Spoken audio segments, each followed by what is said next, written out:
Howdy folks, it is Diecastbuffet here again. Welcome back to NASCAR Daytona 2003. Well folks, we won our second Daytona 500 of this playthrough, and I tell you, it was a big one. It was win number 53, the first points paying race since our championship, and it was pretty much a perfect day. We started on pole, we won the race. A fantastic day.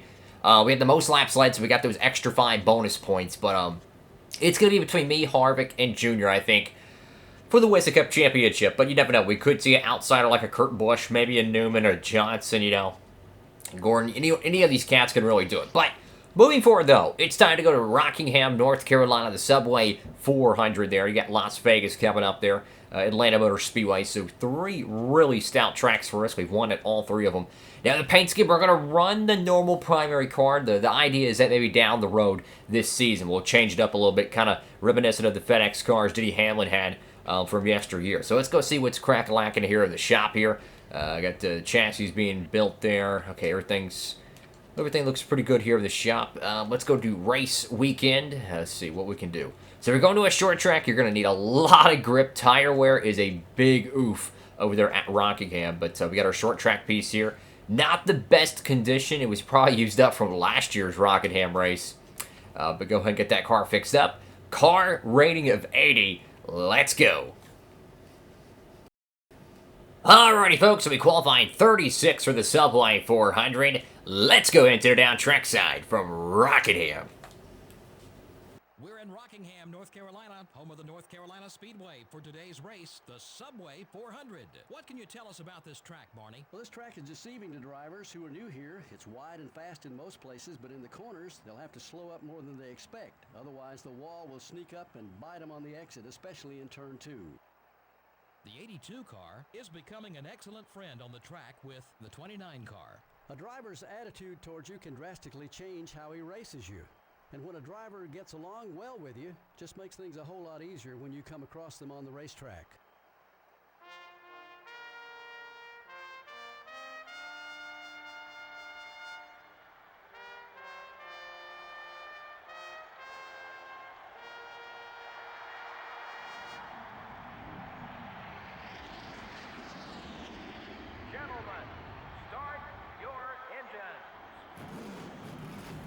Alrighty, folks, here we go. The usual suspects up front checking out Dale Earnhardt Jr. and Tony Stewart. But how in the world does that 57 car have a 4th place starting position? Attaboy to the brand new driver there. I think it's Sam Smith, I think is his name, driving the CLR Ford Taurus. So here we go. We're deep in the field here. We won the Daytona 500. We're the points leader. But for us, it's survive and conquer. We have to find a way to survive Rockingham, but not only come away on the top 10. It's going to be tough. But we're going to have to do it here. 36 is going to be our starting position. 39 will be the lap total. It's going to be a long one. It's going to be a beat and a bang of short track action. We need to get to the inside as quick as possible. I'm willing to let these guys go. Car's going to get a little bit contact there. Not what we needed. Kurt Busch digging on the bottom here. Very, very tough corner exit. There we go. Oh, David Green's going to go around as well. Okay. So we lost a crap load of positions the first corner. That's okay. I'd rather have that inside lane. That way we can start working off the cars ahead of us. Now, the one thing I love so much about Rockingham is every time you go into the corner, turn 1 specifically, the AI woe up a little bit too much, so it's kind of a passing point, right? It's kind of like a 3 and 4 at Texas Motor Speedway. The cars, they'll woe up just a little bit too much, and that gives you that advantage. Sorry, 25 coming through here. There we go. Lap 3 already here at Rockingham. Everyone's kind of bunched up here, man. There's kind of a traffic jam. I know Dale Jr. is going to satch Boogie and pull away from the field probably, so I don't think we're going to be able to win this one, but certainly a top 10 is what we need. So, got to get around Tina Gordon here. No longer a rookie. Oh, boy, there's Kurt Busch on the inside there. Trying to hold him off, trying to move around these cars. Come on. Dang it, Kurt. It's okay. It's okay. Stay focused. Keep digging. Only lap 4 here. We've got to get around these idiots pretty quickly, though. Got some damage on the car already. It's short track racing. What do you expect? Maybe we'll catch a caution later on. That will kind of bunch things up, but we really got to start picking them up and putting them down here. Kyle Busch Xfinity style here. Gonna have to shoot the gap. Hope it sticks. Hope it sticks. There we go. Sorry, Kyle Petty. No contact there, but he had to check up his line. Now we're back to where we started, 36th place. Now we're going to keep marching forward here. We have a really, really good piece here, I think. I think the short track program for us is getting better and better every season. And I think Rockingham is one of those tracks, man, that we really excel at. Especially the entry into turns 1 and 2. Definitely a good asset to have. Because I feel like a lot of people, whenever they play Thunder games or any NASCAR games or racing in general, everyone has something they can offer to the table they're a little bit better at. I think one thing that I'm personally good at, or at least I hope I am, is corner entry. I like to break as deep as possible into the corners as possible, right? I like diving in the corner, trying to outbrake the opponent. That's something I like to do. That's my driving style. Some people might like the outside lane, trying to dime in the corner, maybe get a better straight line speed. To me, try to get as much as you can in corner entry. Try to take that line away from the AI and then work from there. That's kind of my racing strategy. They're giving up the inside lane pretty well here. Oh, we got a Stanley Steamer there. That's gonna be the 5 car. Tough break for them. The Hendrick Motorsports camp. Underneath Johnny Benson here for 30th. There we go. There we go. Contact a little bit there. Gotta watch the inside coming off the corner exit. Get that draft. There we go. Clear, all clear. Now we're up to 29th with only 9 laps in today's event. Dale Jr. is already flying around this track here. It's either him or Tony Stewart. It's, in fact, Tony Stewart. I think Johnson is up to 2nd place now, so he's going to have a pretty good car. But the problem is that we generally get long green flag runs here. That way, that one dominant car is just going to be even more dominant after the pit cycle. So, if we don't get a caution, it's going to most likely be Tony Stewart or Dale Jr. winning this race. Up to 28th here. Tires are starting to wear, but that's okay. We're picking them up. We're putting them down. We're trying to march our way back to the top 10 and have ourselves a decent points day. Look at that run through 3 and 4 right there, man. Holy cow. That was like a 2 for 1, and they were only single wide. Burton, excuse me. I'm coming through, buddy. I love you, but man, I already had well of speed there. Don't try to block me. Coy Gibbs having a great run today in that Pontiac. My goodness, man. Talk about really stout race for them. Very, very much a 35th place car week in and week out, running in the top 25. Very good run for that 02 machine. Oh, that was my fault. Sorry, Craven. That was my bad, Craven. All right, so we're using up that right front a little too much here. Let's check the damage. A little bit of some wrinkled metal there. It's all good, though. Got the 43 car. There we go, underneath him. No longer Fittlepaldi under the, under this the steering wheel here. He's already been retired, probably doing some sports car racing. And then there's the new driver for the 6 car. We're still having to really understand and learn all the new people. I think it's Cliff or Clay Dixon. I think he's taking over the 6 car for the Roush camp. So he's a rookie. Or actually, no, he's not a rookie because his rookie season was 2009. So that's why we don't see the stripes there. But he's pretty much a rookie, though. He hasn't even made a full Winston Cup circuit or season, so he's really a very much of a rookie here. And surprisingly, though, that me and Kevin Harvick had gotten on to pretty good, I would say ally partnership here at the start of the season, because last year we went against each other. We tried to take each other out. I took him out at Pocono. He took us out at Richmond. But now we had to work together to get a good finish at the Daytona 500. And in fact, I had to work with him to win that Daytona 500. So it's pretty incredible how it all works. But we're still rivals, even though the game has us as passive allies. But, we're still rivals, though. We're still competing for this championship. And we'll probably have our fair share of incidents down the road. But the problem for him is that he's getting blocked.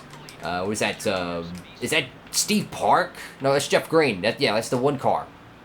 He's getting blocked pretty badly here by both of the yellow cars, and we're already up to 15th here, and no one is pitted. So that shows you how good of a car we have to come from 42nd, because we started 36th. We dropped back to 42nd, and now we're beating and banging for 14th place here. This is going to be technical. Whoa, Nelly, there we go. Underneath Jamie McMurray there. Thank you, buddy. Now we're up to 12th. But you can still see how far away Dale Earnhardt Jr. is. I mean, yeah, we're in 12th place, but guess what? Jr. is finally going to pit here. Stewart, I should say. Okay, Harvick's going to come in here. Let's see how we are on fuel. We're past the halfway point on fuel. I think we'll be good. I think we could pit this lap. We have a really stout car right now, though. So, I don't know if we should pit yet. I just let me go ahead and do it. We're faster than them on older tires anyway, so if we can catch a little bit of advantage pitting now, I'll take it. So let's try to get on pit road as aggressively as possible. Don't screw it up. There we go. Good pit entry. Now, what can we do to the race car here? No damage repair. The car's running really good. Should we loosen it up anymore? I'm going to say no. I mean, I feel like if we loosen it up a little bit extra, it's actually going to hurt the car. It's going to make it slide so much more off the corner exit. That's no bueno. So, knock on wood, hope and pray to God we get a good pit stop here, fellas. We need a 15.7 or a 6 pit stop here. Definitely going to pack this car full of fuel because we're pitting a lap shorter than I really wanted to. Bozo's going to drop the tire here. Same thing that happened at the Daytona 500. That's going to be a 17-second pit stop. Oh, boy. Come on, team. It's the second race of the season. We won the Daytona 500, and now we're going to have a 17.2-second pit stop. Not what we needed here at Rockingham. That's going to be a huge chunk of time lost. And we're going to get blocked in by a bunch of Mopars. So, we're 31st coming off pit road, now 32nd. And all that time we worked so hard to get is pretty much thrown away.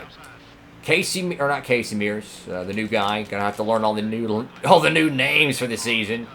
Mears is already retired. Who knows what he's doing? He might be going down running trucks or something. Who knows? But either way, we got to get around him. 31st. See, we lost, what? Probably 1.5, maybe 1.7 seconds on pit road. And this idiot is going to choke up on the back straightaway. Thanks, Mayfield. I just screwed up that corner. Good thing we have good throttle off. Okay, get away from Mayfield. He's accident prone at this point. Alright, we're still 2 laps down, so someone's got to pit. I believe he's finally made his way down to pit road. We're 24th here. It's just really unfortunate to have a bad pit stop there, man. You got to have great pit stops when you're playing from behind, so to speak. Trying to get around the 6 car as best as I can. Clay Dixon here. Got to get a good run here, and we're trying to set him up and shoot the gap. There we go. Great pass right there. What I love so much about this car is that we can kind of wash up and use that outside lane. And the car's loose enough to kind of hook the corner and turn. But it's also tight enough that it won't spin out off corner exit, easily. Really, really works for the banking here. So we're 21st here. We lost about 10 spots on pit road thanks to the idiot screwing up the tire. It sucks, but it is what it is. Or actually not 10 spots. It's going to be about 5, yeah. You know, drivers make mistakes. Pit crew makes mistakes. It happens, I guess. But I'd rather have the mulligans knocked out early than have them throughout the season. So hopefully the next race at Las Vegas will be much better. Lap 24 out of 39. Still a lot of racing left. But, I mean, Dale Jr. is pretty much 3/4 of the entire lap ahead of us. Or Tony Stewart. I keep saying Dale Jr. He's in 3rd place, so he can't be too far behind. Tony Stewart's putting on a clinic today, trying to get another Winston Cup win. There we go, underneath Jeff Green. There we go. Dive down the corner, got the 103 and the 01 car here. I tell you what, though, if we catch a caution right now, we could have a shot to win this thing. That's how fast this car is. If everyone gets kind of bunched up here, we have a really good shot to get it done. There's the 01 car. Got to find a way to get around him pretty quickly. Oh, buddy, move. I'm faster than you, man. Okay, you want to block me, buddy? Okay. Check this for size. Boom. That was stupid. Oh, what is this idiot? You gotta be kidding me. Well, dang it. I take the blame for it. Dang it, man. Well, that 103 car really did us in there, so that's unfortunate. DNF here at Rockingham. Who's going to get the win? Who freaking knows? It's going to be Johnny Benson freaking wins. Yes! Johnny Benson gets the W. Look at the top 10 here, man. Kennedy, David Green, Chase Montgomery, Clay Davis, or whoever, C. Davis, Coy Gibbs, Brian Vickers gets a top 5, Kyle Petty, literally topsy-turvy here. Tony Stewart, after dominating with 22 laps led here, has a DNF. Or not DNF, outside top 10 finish. Loses the race. We're going to lose a lot of points there. Mike Bliss finishes dead last there. Kenny Wallace, Joe Nemechek, rather. Could be bottom of the barrel here. That's not how you want to start your championship, your run. Well, Johnny Benson picks up his first win since 2002 at Rockingham, and that's his second career victory. He must have took the win of the last restart. So maybe they had a caution or something. Or not a caution, but maybe, I don't know, everyone leapfrogged them. I have no clue. 13 lead changes is a lot. Wow. So, not what we needed, fellas. But we're going to regroup. We're going to go to Las Vegas, and we're going to have some fun. Thank y'all so much for watching the video. Make sure to give it a big thumbs up, like, comment, and subscribe. Upload these every Monday, Wednesday, Friday, and Saturday at 3 p.m. Eastern Standard Time. If you want to get free shipping on anything NASCAR merchandise related, that is diecast 124s, 164s, hats, you freaking name it. Make sure you use the promo code Diecastbuffet over there at Circle B Diecast and Plan B sales. Anytime you order anything $20 or more, fellas, you'll get free shipping.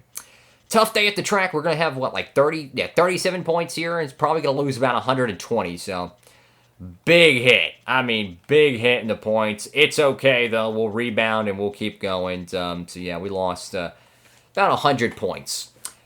Have a great one, folks. Diecastbuffet signing off.